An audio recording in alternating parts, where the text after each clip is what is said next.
ये तो देखिए क्लोजिंग ख़राब है, इसमें कोई डाउट नहीं है। आप कहने को कह लें कि भले ही 30-40 पॉइंट से आपने बचा लिया लो सीरीज़ का, लेकिन टेक्निकली तो हम लोएस्ट पॉइंट पर बंद हुए हैं मार्केट में।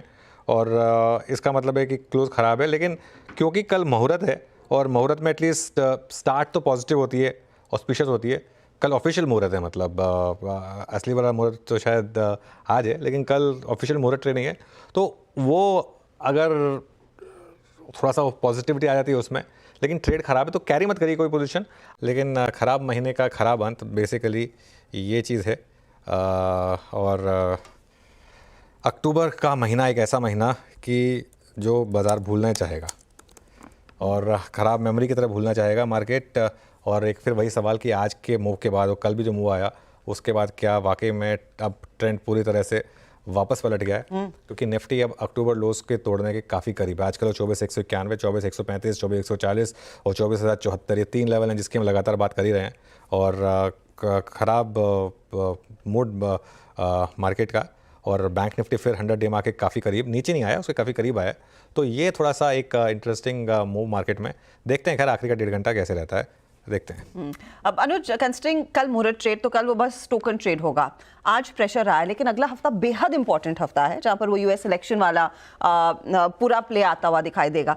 तो पोजीशन कैसी करनी चाहिए? या तो आप एब्सोल्युटली हल्का होकर जाएं, जीरो पोजीशन के साथ जाएं, या फिर कुछ होप लेकर जाएं? नहीं, देखिए मार्केट में ट्रेड बहुत क्लियर हो गई है कि अब ये मार्केट और नीचे की तरफ जा रहा है। और ये तो आज लार्सन ने बचा लिया आपको, वरना एक बार जैसे निफ्टी का कंट्रीब्यूशन देखिए, अगर लार्सन ने इतना कंट्रीब्यूट नहीं किया होता आज तो मार्केट पता नहीं कहाँ होता। तो मेरे ख्याल से आज आप वो लो तोड़ चुके होते। 24-60 पॉइंट तो लार्सन ने कंट्रीब्यूट कर दिया यहाँ पर। 17 पॉइंट से जो न्यूज़ वाले 2 काउंटर्स हैं जो न्यूज़ की वजह से चले बाय द वे, उन्होंने कंट्रीब्यूट कर दिया, वरना तो खैर क्या ही होना था मार्केट का। 24,075 से 24,150 ये आखिरी सपोर्ट है निफ्टी पर, जो हमारे अक्टूबर के लोज रहे हैं। अब इसमें एक अप्रोच ये हो सकती है कि क्या ये अगर बच गया तो, अगर आप एडवेंचरस डेयर डेविल ट्रेडर हैं तो एक 24,050 के स्टॉप के साथ यहाँ बाय कर लें कि 150 पॉइंट का रिस्क है मेरे को, अगर चली मार्केट तो 500-600 पॉइंट चल सकती है, बिल्कुल चल सकती है। लेकिन स्क्रीन कुछ और ही कह रही है इस समय। स्क्रीन ये कह रही है कि अगर ये टूटा 24,075 तो 23,500 के लिए भी तैयार रहें, जहाँ पर आपका 200 डे मूविंग एवरेज प्लेस्ड है। और अब जब तक 24,500 क्रॉस नहीं हो जाता, इस मार्केट में तेज़ी से बचना है बेसिकली, क्योंकि टिकेगी नहीं तेज़ी। मेन चीज़ है कि तेज़ी टिकेगी नहीं। बैंक निफ्टी की जहाँ तक बात है हर्षदा, एक रेंज है 51,200 से 51,600 की। 51,200 पर आपका 100 एक्सपोनेंशियल मूविंग एवरेज है, 51,600 यहाँ से थोड़ा सा आज कोलैप्स हुआ है। तो ये कुल मिलाकर बैंक निफ्टी की रेंज है। लेकिन मार्केट का ट्रेडिंग सेशन आज का क्लियरली काफ़ी ख़राब रहा है, बस एक ही सिल्वर लाइनिंग रही है लास्ट एंड ट्यूब। जी हाँ। तो आज भारतीय बाज़ारों में जो कुछ भी देखने को मिला है, काफ़ी नेगेटिव संकेत फिर से आते हुए दिखाई दिए हैं। कल जब हमें लग रहा था कि बाज़ार 24,300 के लेवल्स को सपोर्ट जोन मान लेगा, लेकिन बाज़ार ने ऐसा नहीं किया। सब सपोर्ट जोन टूटते हुए नज़र आई और फिर से बाज़ार जो है बुधवार के लो पर ही आके टिक गया है। तो ये एक बहुत ही नेगेटिव संकेत भारतीय बाज़ारों से फिर से आते हुए दिखाई दे रहे हैं। ऐसा मान रहे थे कि आने वाले दिनों में बाज़ार के अच्छे खासे टारगेट आएंगे, लेकिन आप देख सकते हैं कि बाज़ार कौन सी रेंज में फंसा हुआ है। बाज़ार 24,100 से 24,500 के रेंज में अभी भी फंसा हुआ है, और जब तक ये रेंज बाज़ार तोड़ेगा नहीं तब तक भारतीय बाज़ारों में ज़्यादा कुछ देखने को मिलेगा नहीं। कुल मिला के देखें तो भारतीय बाज़ारों की कल की तो छुट्टी है, उसके बाद यदि बाज़ार खुलेगा तो वो 3 दिन की छुट्टी के बाद खुलेगा, क्योंकि कल की छुट्टी है दीपावली की, मुहूर्त ट्रेडिंग की। मुहूर्त ट्रेडिंग को बाज़ार खुलेगा शाम को 6 से 7 बजे के बीच में। वहाँ पर आप दीपावली के शुभ मौके पर कोई भी स्टॉक जो कि फंडामेंटली स्टॉक हो उसमें आप अपनी पोजीशंस ले सकते हैं। उसके बाद बाज़ार में सैटरडे और संडे की छुट्टी रहेगी, तो उसके बाद मंडे को ही बाज़ार खुलता हुआ दिखाई देगा। तो 3 दिनों के लॉन्ग वीकेंड के बाद भारतीय बाज़ार खुलेगा, तब क्या होता है उस पर नज़रें रहेंगी, क्योंकि भारतीय बाज़ार की अभी जो क्लोजिंग देखने को मिल रही है काफ़ी नेगेटिव क्लोजिंग है।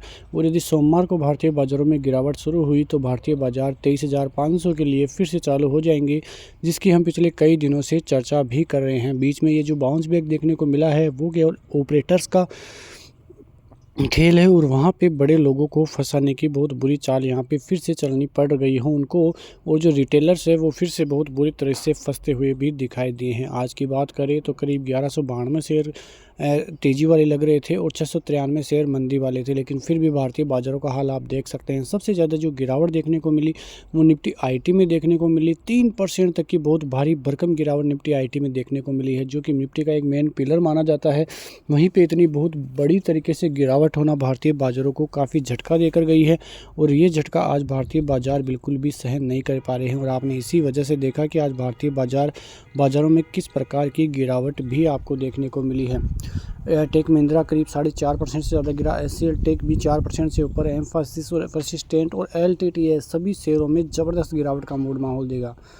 एलटी के आज शेयर आते हुए दिखाई दिए। लार्सन एंड टुब्रो की बहुत अच्छे नतीजे आई और इसी वजह से शेयर में करीब 6% तक की तेज़ी भी देखने को मिली। कल हम जब बात कर रहे थे शाम को, तो उसमें हमने देखा था कि जो अमेरिकी जीडीपी के आंकड़े थे अच्छे आते हुए दिखाई दिए थे। एक्सपेक्टेड तो 3% का था, लेकिन 2.8% की जीडीपी ग्रोथ वहाँ पे अमेरिकी बाज़ारों में देखने को मिली थी और उसके बाद अमेरिकी बाज़ारों में ज़्यादा गिरावट नहीं थी। पॉजिटिविटी के साथ ही क्लोजिंग अमेरिकी बाज़ारों में कल भी देखने को मिली थी। और यदि यही चीज़ अब आगे रहती है अमेरिकी बाज़ारों में, तो अच्छे खासे संकेत वहाँ से आना चालू हो जाएंगे, क्योंकि अमेरिकी बाज़ारों में नवंबर में राष्ट्रपति पद के चुनाव होने हैं, तो वहाँ से बहुत बड़े कारण आते हुए दिखाई देंगे। और अगले आने वाले वीडियोज़ में भी हम इसी बारे में चर्चा करते हुए नजर आएंगे कि कौन जीता है, तो किन सेक्टर्स पर ज़्यादा भारतीय बाज़ारों में इफेक्ट भी पड़ता हुआ नजर आएगा। लेकिन अब आज 31 अक्टूबर है और आज चाइनीज़ बाज़ारों में पीएमआई के आंकड़े आते हुए दिखाई दिए। एक्सपेक्टेड 50 का था, लेकिन एक्चुअल में अच्छे आई। 50.1 का जो है पीएमआई आंकड़ा रहा, तो 50 से ऊपर यदि रहता है तो बहुत अच्छे संकेत चाइनीज़ बाज़ारों की तरफ से आते हुए दिखाई दिए। उसके अलावा बैंक ऑफ जापान के इंटरेस्ट रेट्स का डिसीजन था, वहाँ पे कुछ ज़्यादा लग रहा था कि वहाँ पे रेट कट होगी या नहीं होगी, ऐसी कई चर्चाएं थी, लेकिन वहाँ पे रेट कट नहीं किया गया है। जो एक्सपेक्टेड था वहीं रेट वहाँ से फिर से देखने को मिली है और यही कारण है कि भारतीय बाज़ारों में जो है नेगेटिविटी कई कारणों से भी देखने को मिली है। आज शाम को 6 बजे अमेरिकी बाज़ारों के जॉबलेस क्लेम के आंकड़े आएंगे, तो वो भी एक बहुत बड़ा जो है आंकड़ा रहने वाला है, तो उस पर भी आपकी नज़रें रहती हुई दिखाई देनी चाहिए। तो कुल मिला के देखें तो भारतीय बाज़ारों की तरफ से बहुत नेगेटिव सेंटिमेंट आने वाले दिनों के लिए ही बनते हुए दिखाई दे रहे हैं। और यदि ऐसा ही हाल भारतीय बाज़ारों में रहा, तो आने वाले दिनों में भारतीय बाज़ारों में 200 एक्सपोनेंशियल मूविंग एवरेज पर आने से कोई नहीं रोक सकता। इसलिए आपको चिंता करने की ज़रूरत तो है, क्योंकि भारतीय बाज़ारों का हाल फिलहाल बिगड़ता हुआ ही दिखाई दे रहा है, जो कि आप इस स्क्रीन पर देख भी रहे होंगे। चाइनीज़ बाज़ारों की बात करें तो वहाँ से कोई ज़्यादा पॉजिटिव खबरें तो नहीं है, लेकिन पीएमआई का अच्छा आंकड़ा आया है और वहाँ पे जिस प्रकार से स्टिमुलस पैकेज आता हुआ दिखाई दिया था, कल भी हम चर्चा कर रहे थे कि वहाँ पे इतना स्टिमुलस पैकेज आने के बाद भी इतनी ज़्यादा ग्रोथ देखने को तो नहीं मिल रही है। तो फिलहाल देखें तो सभी सेंटिमेंट नेगेटिविटी भारतीय बाज़ारों को दर्शा रहे हैं। अमेरिकी बाज़ारों की बात करें तो वहाँ से ज़रूर अच्छी खासी तेज़ी का मूड माहौल आता हुआ नज़र आ रहा है।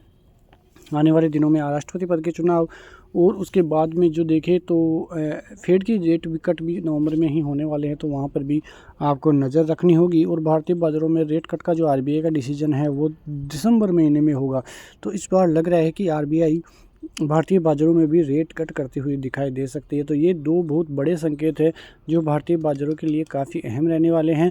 तो छुट्टियों के बाद भारतीय बाज़ारों में बहुत बड़ा कुछ होने वाला है, तो उस सभी चीज़ों पर आपकी नज़रें रहनी चाहिए, क्योंकि छुट्टियों के बाद जब बाज़ार खुलेगा तो एक और बड़ी मंदी के संकेत आते हुए दिखाई दे सकते हैं। तो ये सभी चीज़ें भारतीय बाज़ारों पर इफेक्ट डालती हुई नज़र आएगी। फ़िलहाल कोई ऐसी चीज़ें नहीं हैं जो भारतीय बाज़ारों के लिए बाहर से इम्फेक्ट डालती हुई नज़र आ रही हो। बस कुल मिला के एक रेंज थी जो बाज़ार ने इतनी बड़ी गिरावट के बाद थोड़ा बाउंस बैक लेता है, आपको ही पता है।